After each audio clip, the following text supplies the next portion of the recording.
আজকে শেয়ার করছি একদমই পারফেক্ট দোকানের মতোই খাসা মিষ্টি দইয়ের রেসিপি। এই দইয়ের রেসিপিটা আমি শর্টস ভিডিওতে শেয়ার করেছি, সেখানে আপনাদের বেশ সাড়া পাচ্ছিলাম, তাই ভাবলাম এই ভিডিওটা আমি একটু পুরোপুরি ডিটেলসে লং ভিডিওতেও শেয়ার করে দেই। এই রেসিপিটা কিন্তু সত্যি খুবই সহজ, আর সামান্য একটু টিপস ফলো করে নিলেই কিন্তু এরকমই খাসা মিষ্টি দই তৈরি করে নেওয়া যায়। যদিও সরস্বতী পূজার সময় আমি আপনাদের সঙ্গে বাড়িতে গিয়ে একটি দইয়ের রেসিপি শেয়ার করেছিলাম, মিষ্টি দইয়ের রেসিপি।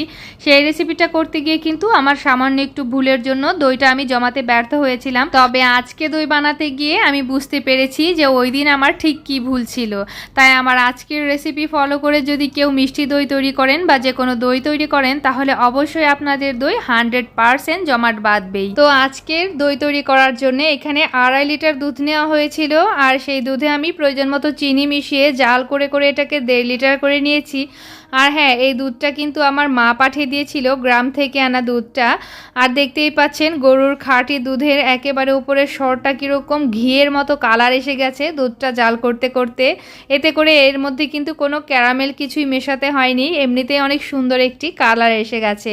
তো চিনি দিয়ে এটাকে আমি প্রয়োজন মতো শুকিয়ে জাল করে নেওয়ার পরে এখন নাড়াচাড়া করে উষ্ণ গরম করে নিয়েছি। এখন হাতের আঙ্গুল ডুবিয়ে এর উষ্ণতাটা আমি চেক করে নিলাম। হ্যাঁ, একদমই পারফেক্ট আছে, কারণ আঙ্গুলটা ডুবিয়ে রাখতে কোনো কষ্ট হচ্ছিল না। তো এরকম পর্যায়ে মিলিয়ে নিচ্ছি আমি দই বীজ। আর দই বীজটা অবশ্যই কিন্তু মিষ্টি দইয়ের ক্ষেত্রে মিষ্টি দই নিতে হবে। মিষ্টি দই জমানোর জন্য মিষ্টি দই বীজই ব্যবহার করতে হবে, আর টক দই জমানোর জন্য কিন্তু টক দই বীজই ব্যবহার করতে হবে। তো দইটাকে ভালো করে ফেটিয়ে নেওয়ার সময় আমি ক্যামেরাটা একটু পজ দিয়ে রেখেছিলাম আর খেয়াল করিনি। তারপরে দই বীজটা মিলিয়ে নেওয়া হয়ে গেছে। তো বাটিতে আমি যতটুকু পরিমাণ দই নিয়েছিলাম সম্পূর্ণই কিন্তু দুধের সঙ্গে ভালো করে মিলিয়ে দিয়েছি।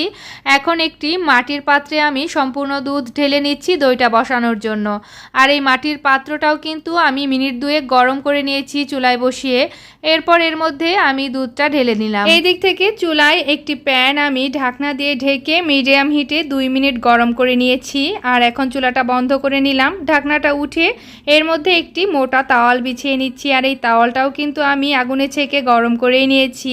তো সব কিছুই আসলে গরম গরম রাখতে হবে, এতে করে দইটা জমতে খুব সুবিধা হয়। তো তাওয়ালটিকে ভালো করে বিছিয়ে নেওয়ার পরে এর মধ্যে দইয়ের পাত্রটি দিলাম। দেওয়ার পরে ওপর থেকে তাওয়ালগুলো ভালো করে টেনে টুনে একেবারে পুরো দইয়ের পাত্রটা ভালো করে ঢেকে নিলাম। এখন দিয়ে দিচ্ছি ওপর থেকে ঢাকনাটা।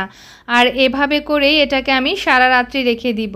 আর হ্যাঁ, আসলে কিন্তু দইটা জমানোর ক্ষেত্রে গরম জায়গাটা খুবই জরুরি।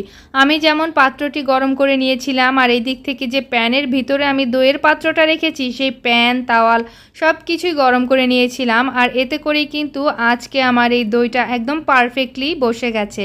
তবে গ্রামের বাড়িতে গিয়ে আমি শীতের সিজনে যে দইটা বানিয়েছিলাম, ওই দিনের দইয়ের পাত্রটা আসলে প্রপার গরম জায়গায় রাখা হয়নি, যার কারণে দইটা কিন্তু জমতে ব্যর্থ হয়েছিল। তবে আজকের দইটা দেখুন কি সুন্দরভাবে জমে গেছে। আসলে শীত হোক বা গরম হোক, দই জমার জন্য অবশ্যই করে গরম পরিবেশেরই দরকার। আর গরম গরম জায়গায় যদি আপনি দইয়ের মিশ্রণটা রেখে দেন, দই কিন্তু অবশ্যই করে পারফেক্টভাবে জমবেই। এদিকে আমার তৈরি করা দই তো জমে একেবারে ক্ষীর হয়ে গেছে। আর আপনাদের কাছে রেসিপি ভালো লাগলে লাইক, কমেন্ট, শেয়ার এবং সাবস্ক্রাইব করার অনুরোধ থাকলো।